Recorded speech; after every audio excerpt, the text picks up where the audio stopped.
All right, wonderful people. Welcome back to this wonderful channel where we bring you back-to-back update and information as see the hot. In case you have not joined our social media handle, what are you waiting for? Kindly go ahead and subscribe, like, comment, share, and also remember to on your notification button so that whenever our news drop, you go be the first. We'll collect them. Let's go down to the news proper.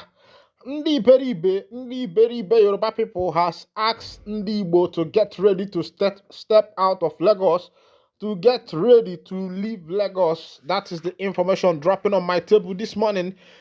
Is information that dropped some days ago, but there is a lingering on that matter because when that information dropped at Lagos Niger X handle, people thought it was a joke, but as the day goes by, we are finding out that these people really mean business, asking Ndi Igbo to vacate from Lagos State.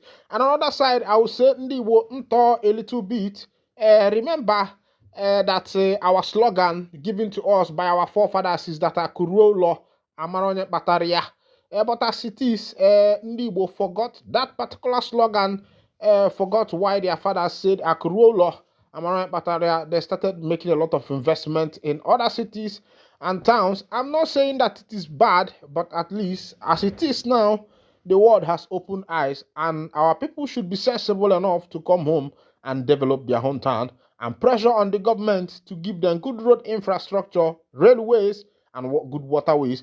Meanwhile, let's go down.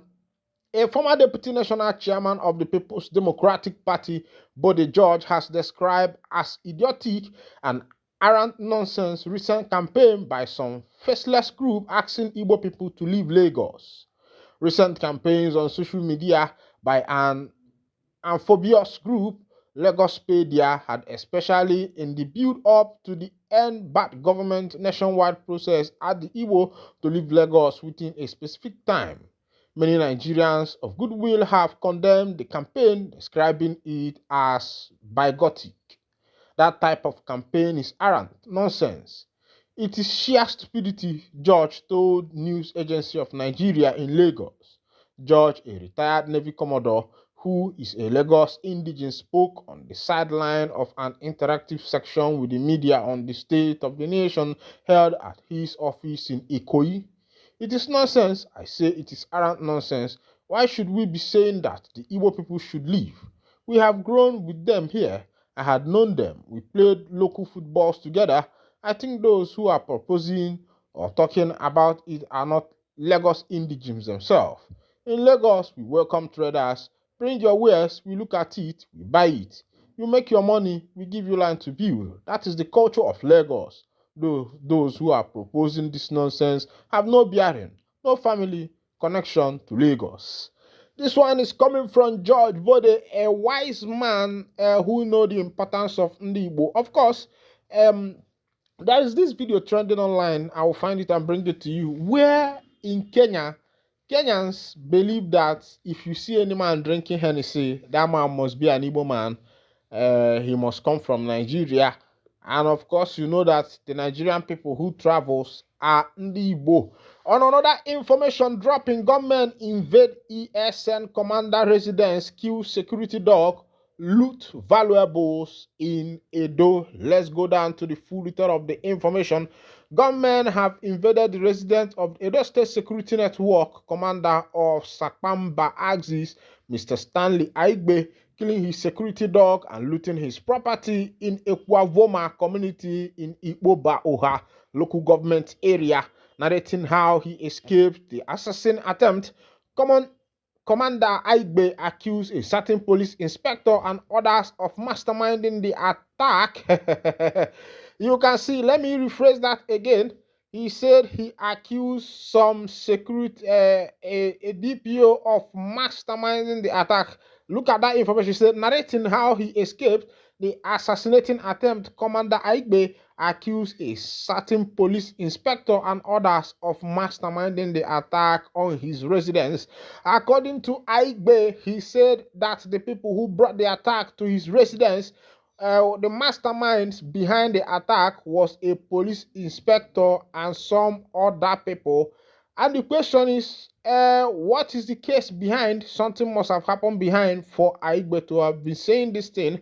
According to him, my wife called me after 10 o'clock on August 5th that hoodlum had attacked my house and that they were being molested. I called the control room and informed them that my house in Egbevoma community was under attack. About 5 a.m., I sent my brother to my house. He was beaten mercilessly and forced to transfer money to their account. Trouble started on June 28 when I arrested a suspect, Austin, a civilian with police guns and ammunition, which he was using to disturb my area of responsibility. He is the personal assistant chief security officer to the said Inspector Tari. Austin killed one of my operatives and he confessed to one of his partners in crime. He handed him over to the police. They charged him to court and he was remanded in correctional center.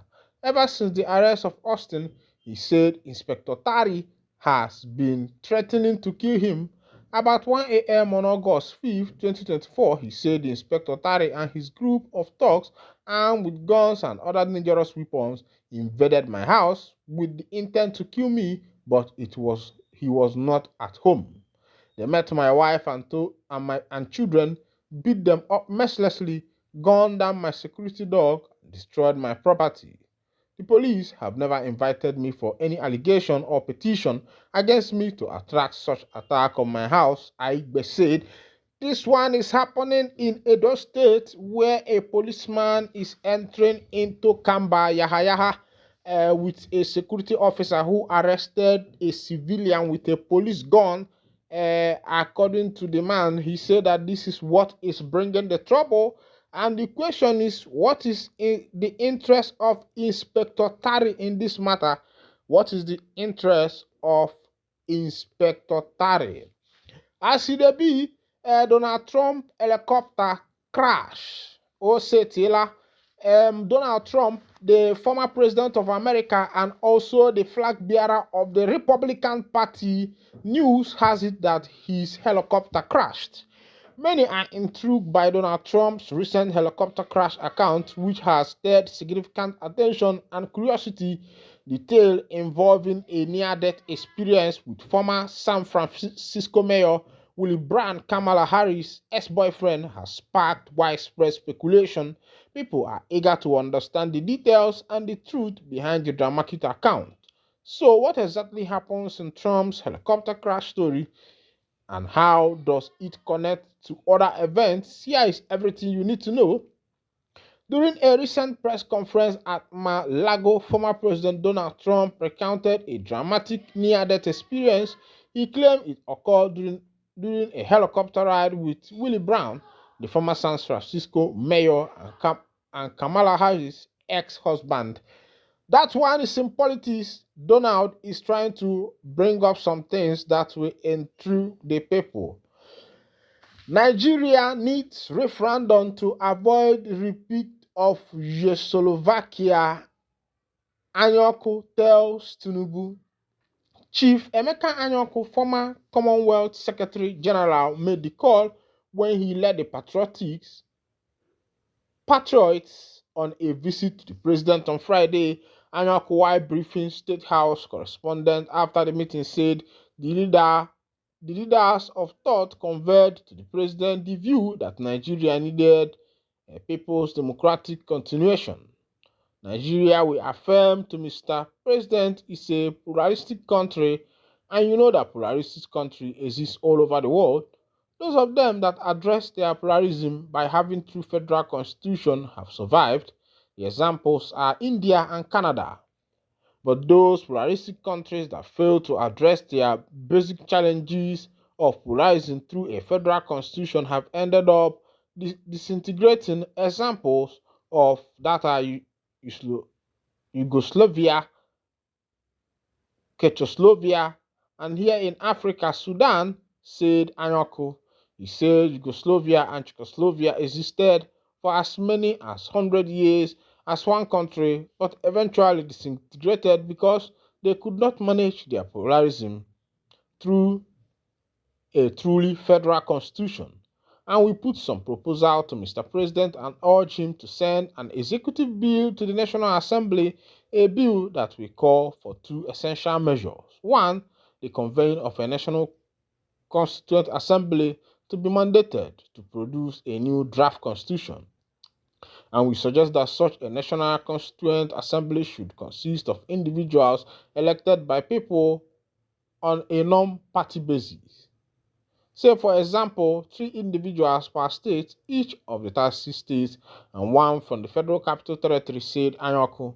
The group suggested that the National Assembly should be asked to legislate on a national referendum because, as our laws stand at the moment, we have no provision for a national referendum. This is the what Anyaku is saying to the President of Nigeria, Bola Ahmed Tinubu, that Nigeria needs referendum. And now other people are affirming to what Mazi Nnamdi Kanu is saying, that Nigeria needs a referendum because of its pluralistic nature. It cannot be managed that way because different people are of different opinion, different mindset, and different culture. This is where I'll be winding on the curtain.